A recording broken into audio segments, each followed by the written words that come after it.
Father and mother, if I am damned, it is by copying the example you place before me. By Archibald Brown, from Do Not Sin Against the Child, 1870. Do not sin against the child. Genesis chapter 42, verse 22.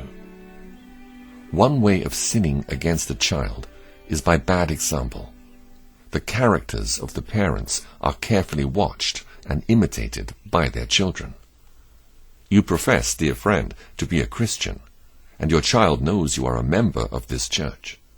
He has seen you partake of the Lord's Supper, and then, when you've gone home, he has in a moment detected the discrepancy between your behavior at church and your daily life at home. The angry temper, the selfish spirit, the worldly conversation, all these have been so many sins against the child. By some evil example seen by them in early life, an impression may be made upon their souls, the effects of which will remain to their dying day and beyond.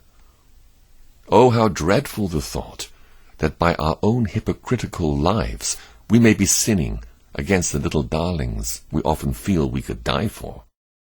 God forbid that at the last great day any of our children should turn to us with blanched cheek and say, Father and mother, if I am damned, it is by copying the example you placed before me.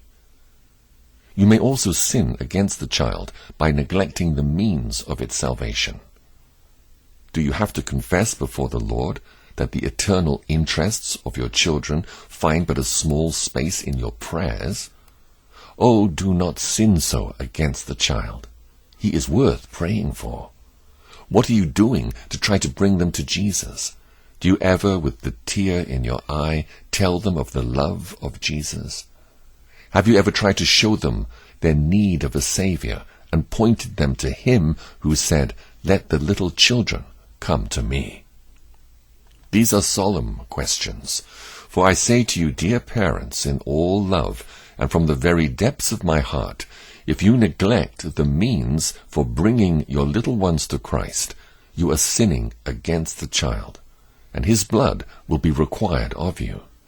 If you do not teach them, the devil will. Oh, friends, it is a crying shame that in our prayer meetings there are to be found men who pray as if they were dying to see the world converted, and yet never pray for their own children. It is a sad, sad fact that there are many who seem wondrously in earnest about the conversion of strangers, who yet let their own children go to hell without a warning or entreaty.